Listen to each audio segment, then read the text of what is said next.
क्या आपने कभी सोचा है कि कोई इंसान वास्तव में शेयर बाजार को सुलझा सकता है? जहां दुनिया के 95% ट्रेडर्स हार मान लेते हैं, वहां एक व्यक्ति था जिसने गणित, कोडिंग और डेटा का इस्तेमाल करके बाजार को बार बार मात दी। उनका नाम है जिम साइमंस। इस वीडियो में हम जानेंगे कि कैसे उन्होंने एक वैज्ञानिक दृष्टिकोण से बाजार में वह कर दिखाया जो दुनिया का कोई भी ट्रेडर नहीं कर सका। नमस्कार दोस्तों, आपका स्वागत है आपके अपने चैनल ट्रेडिंग यात्रा टेक्निक में। आज हम बात करेंगे उस किताब की जिसने ट्रेडिंग और इन्वेस्टमेंट की दुनिया में टहलका मचा दिया, ग्रेगरी जकरमैन की लिखी हुई the man who solved the market. ये कहानी है जिम साइमंस की, जो NSA के पूर्व कोड ब्रेकर, गणितज्ञ और रेनेसांस टेक्नोलॉजीज के संस्थापक थे। उन्होंने बाजार को एक विज्ञान के रूप में देखा, जहां हर मूवमेंट के पीछे एक गणितीय कारण होता है। इस वीडियो में हम इस किताब के हर अध्याय को विस्तार से शुद्ध हिंदी में समझेंगे। भाग 1, बचपन और प्रारंभिक शिक्षा। जिम साइमंस का जन्म 1938 में न्यूटन, मैसाचुसेट्स में हुआ था।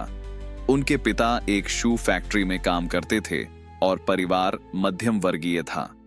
बचपन से ही उनकी गणित में अत्यधिक रुचि थी। उन्होंने 14 साल की उम्र में ही जटिल कैलकुलस समस्याओं को सुलझाना शुरू कर दिया था। MIT में गणित की पढ़ाई के दौरान वह बेहद अंतर्मुखी और विचारशील छात्र थे। वहीं से उन्हें गणित की गहराइयों को समझने का जुनून मिला। इसके बाद वे यूनिवर्सिटी ऑफ कैलिफोर्निया, बर्कले गए, जहां उन्होंने मात्र 23 वर्ष की उम्र में PhD प्राप्त कर ली।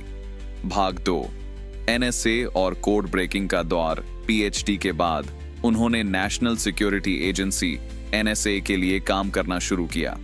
यहां वे खुफिया कोड्स को तोड़ने के मिशन पर लगे रहे। उन्होंने पैटर्न्स और एन्क्रिप्टेड कम्युनिकेशन को समझने में महारत हासिल की। NSA में काम करते हुए उन्होंने महसूस किया कि यदि एक जटिल कोड में लॉजिक छिपा हो सकता है, तो बाजार के उतार चढ़ाव में भी कोई लॉजिक या पैटर्न छिपा हो सकता है। यही सोच बाद में उनके ट्रेडिंग मॉडल्स की नींव बनी। भाग 3, विज्ञान से व्यापार की ओर। NSA से बाहर निकलने के बाद उन्होंने विज्ञान के क्षेत्र में काम करना शुरू किया। वे institute for defence analysis IDA और स्टोनी ब्रुक यूनिवर्सिटी में रिसर्च करते रहे। उन्होंने डिफरेंशियल जियोमेट्री और पैटर्न रिकग्निशन में नए आयाम स्थापित किए। धीरे धीरे उन्होंने महसूस किया कि बाजार भी गणितीय समस्याओं की तरह व्यवहार करता है। वहां भी अनिश्चितता है, लेकिन नियमबद्धता भी है। इसने उन्हें प्रेरित किया कि वे मार्केट को विज्ञान की तरह स्टडी करें। भाग 4, पहली निवेश कोशिशें और असफलताएं। 70 के दशक में उन्होंने अपने दोस्तों के साथ मिलकर इन्वेस्ट करना शुरू किया। उन्होंने पारंपरिक तरीकों से, जैसे कि न्यूज और चार्ट्स, ट्रेडिंग की कोशिश की, लेकिन सफलता नहीं मिली। इस असफलता ने उन्हें एक मजबूत सीख दी। भावना आधारित ट्रेडिंग नहीं चलेगी, केवल डेटा ही भरोसेमंद है। उन्होंने एक छोटी फर्म बनाई, मॉनिमेट्रिक्स, जो बाद में रेनेसांस टेक्नोलॉजीज बनी। भाग 5, रेनेसांस टेक्नोलॉजीज की स्थापना। 1982 में उन्होंने औपचारिक रूप से रेनेसांस टेक्नोलॉजीज की शुरुआत की। यह कंपनी अलग थी। यहां ट्रेडिंग की जिम्मेदारी वैज्ञानिकों, गणितज्ञों और कोडर्स को दी गई थी। उनका उद्देश्य था डेटा से निर्णय, न कि भावनाओं से। उनका आदर्श वाक्य था, लेट द डेटा स्पीक। भाग 6, ट्रेडिंग मॉडल का निर्माण। साइमंस और उनकी टीम ने सबसे पहले मार्केट के हर पहलू को समझने के लिए क्वांटिटेटिव मॉडल बनाए। उन्होंने समय, वॉल्यूम, प्राइस मूवमेंट जैसे डेटा पॉइंट्स को एकत्रित किया। सभी संभावित स्थितियों में स्टॉक्स के मूवमेंट को समझा। एक AI सरीखा सिस्टम बनाया जो खुद से सीखता था। ये मॉडल केवल प्रिडिक्शन नहीं करते थे, ये खुद को लगातार रियल टाइम में अपडेट भी करते थे। भाग 7, कंप्यूटर और टेक्नोलॉजी का प्रयोग उनकी सफलता का एक बड़ा कारण था। तकनीक में उनका अंधा विश्वास। जब बाकी दुनिया फोन कॉल्स और अखबारों से ट्रेड कर रही थी, तब साइमंस सुपर कंप्यूटर्स और टेलीकॉम लाइनों में निवेश कर रहे थे।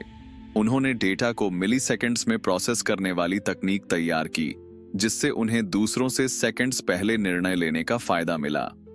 भाग 8, मेडालियन फंड का रहस्य। 1988 में मेडालियन फंड की शुरुआत हुई, जो केवल कर्मचारियों के लिए था। इस फंड ने 30 सालों तक औसतन 66% का रिटर्न दिया, किसी भी आर्थिक संकट में घाटा नहीं किया, कभी बाहरी इन्वेस्टर्स को शामिल नहीं किया। इस फंड की रणनीति इतनी गुप्त थी कि टीम के हर सदस्य को सिर्फ उसके हिस्से का मॉडल पता होता था।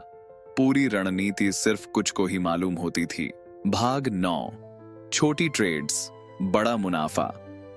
साइमंस का फॉर्मूला था, बड़ी ट्रेड्स पर दांव मत लगाओ, छोटे मुनाफे बार बार कमाओ। कम रिस्क, अधिक रिटर्न। उनका सिस्टम हाई फ्रीक्वेंसी ट्रेडिंग करता था। दिन में हजारों ट्रेड्स, हर ट्रेड में कुछ पैसे का लाभ और वर्ष के अंत में करोड़ों का मुनाफा। भाग 10, फंडामेंटल और टेक्निकल को नजरअंदाज करना। जहां हर ट्रेडर कंपनी के फंडामेंटल्स और टेक्निकल एनालिसिस में उलझा हुआ था, वहीं साइमंस ने इसे पूरी तरह खारिज कर दिया। उनका मानना था, अगर डेटा कहता है कि यह ट्रेड लाभदायक है तो वही अंतिम सत्य है। भाग 11, विज्ञान बनाम भावना। साइमंस ने साबित किया कि बाजार को समझने के लिए इंसानी भावना की जरूरत नहीं होती, बल्कि यह बाधा बन जाती है। उन्होंने अपनी टीम से भावनात्मक निर्णयों पर पाबंदी लगा दी थी। अगर मॉडल कहता है सेल, तो कोई भी सवाल नहीं पूछता था, बस सेल। भाग 12, मार्केट का अनिश्चित व्यवहार। जिम साइमंस जानते थे कि कोई मॉडल 100% सही नहीं हो सकता, लेकिन अगर आप बार बार 51% सही हैं, तो आप दुनिया को हरा सकते हैं। उनकी पूरी रणनीति प्रोबेबिलिटी और स्टैटिस्टिक्स पर आधारित थी, जिससे उन्हें कंसिस्टेंसी और रिस्क मैनेजमेंट में मदद मिली। भाग 13, आलोचनाएं और विवाद। कई ट्रेडर्स और फाइनेंशियल एक्सपर्ट्स ने उनकी रणनीति पर सवाल उठाए। क्या यह ट्रेडिंग का गेमफिकेशन है? क्या यह मार्केट की नैतिकता को कमजोर करता है?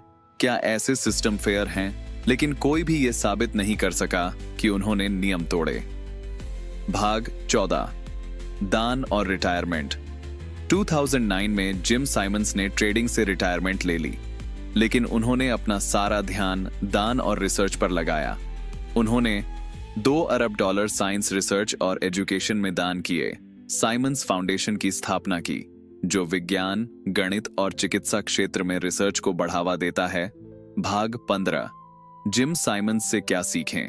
अगर आप लॉजिक और साइंस को फॉलो करते हैं, तो आप भी मार्केट को मात दे सकते हैं।